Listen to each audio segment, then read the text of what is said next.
Okay, I'll start off by showing some of the filters that I've made, starting with the red channel, and I've chosen to do this by turning off one of the channels at a time. So when I want the red channel, I turn off the green and the blue one. Same goes for the green one, I turn off the red and the blue one, and the blue one I turn off the red and the green one. I've also made the tracking where if we track red, it will show a little image following around and a horizontal and a vertical line also following around. It also prints out the coordinates below the picture. If I try to turn on the other two, they can run simultaneously and can have them all three running at the same time.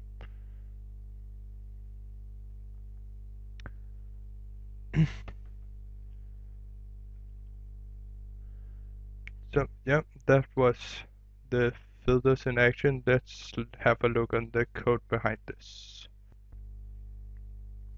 In open frameworks, we usually have both a main and a header file, which is used to load in the files and classes needed.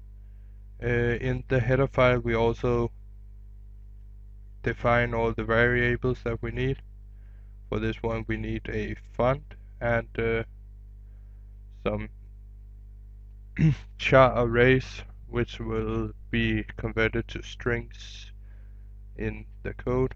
We also define some image variables, some integers, some doubles, and the modification booleans, which is used to turn on and off filters, since this is also the file I use for making all my other filters at my webcam.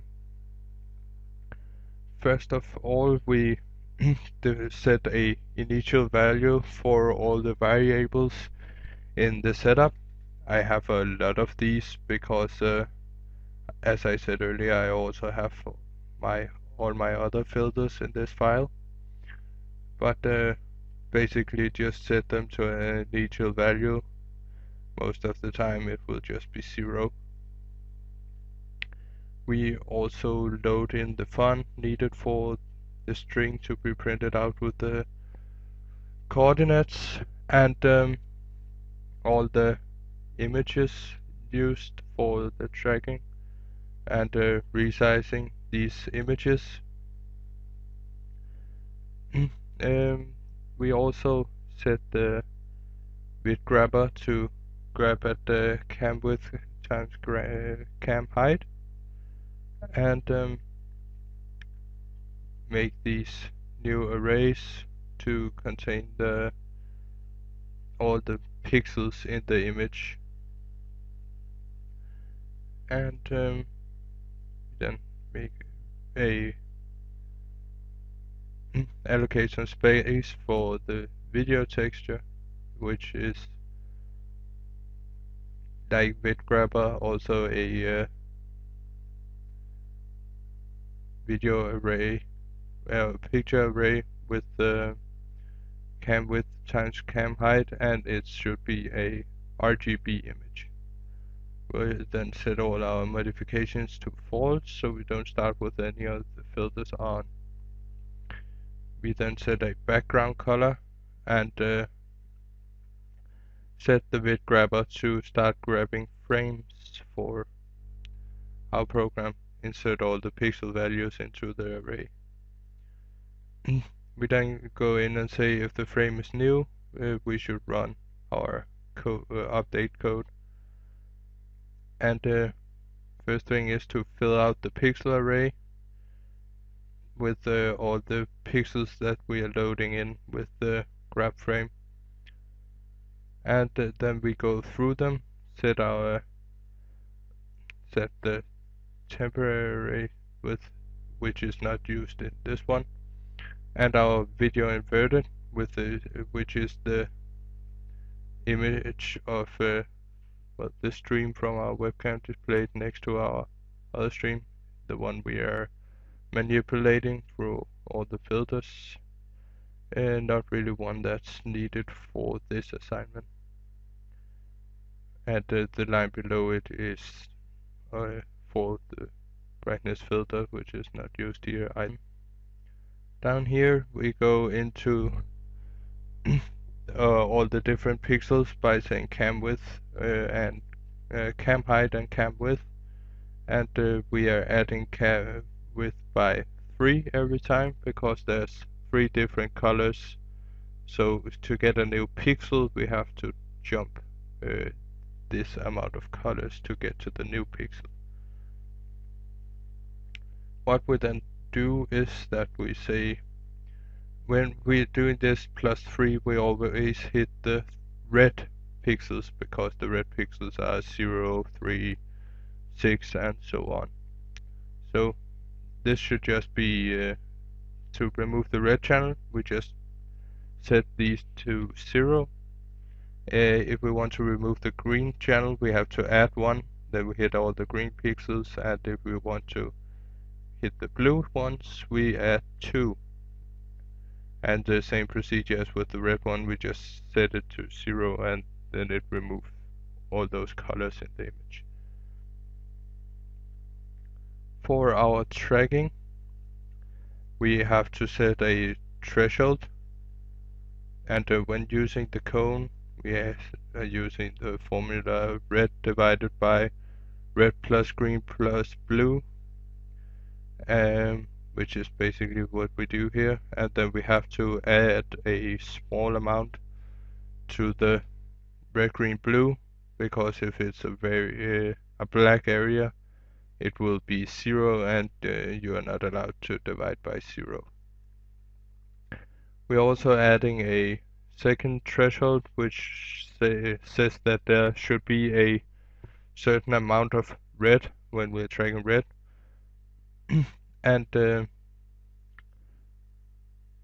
yeah, this is to avoid the noise, because if we didn't have this it would track all the dark red pixels also, which is pretty much anything because it would be very close to black. Especially the face and the skin of a human would create a lot of noise if we didn't have this. We're then going in and say for making binary picture we would set all these pixels that are above the threshold, we would set those to white, and all those that aren't we would set to 0, which would create this binary image where you can only see the red colors. And basically every time we hit one of these red colors we add the x value to our x variable, and we have to divide this by 3 since we want the x value in pixels and not in the array. And since the array is 3 times as big because it contains all the colors, we have to divide it by 3. And then we are adding 1 to amount of red to know how many red pixels there are, so we can divide them to get a average or a mean. We're basically doing the same for green and blue. We just exchange the red divided by red green blue with a green divided by red green blue, or blue divided by, and these need some thresholds to avoid the black, dark colors as well. And then down here we divide them by the amount of pixels that color, and Then we add 20 because our out drawn picture from the webcam has a border of 20. And we're then setting these values to 0 again, otherwise it wouldn't update every time. Since we are adding them every time it goes through the array, we have to, or through the for loops, we have to set them to 0 again each time we've run them all through, otherwise it wouldn't reset every time, and the dot would just be way out of the picture. And we then load all these data into the allocated space we saved for video texture.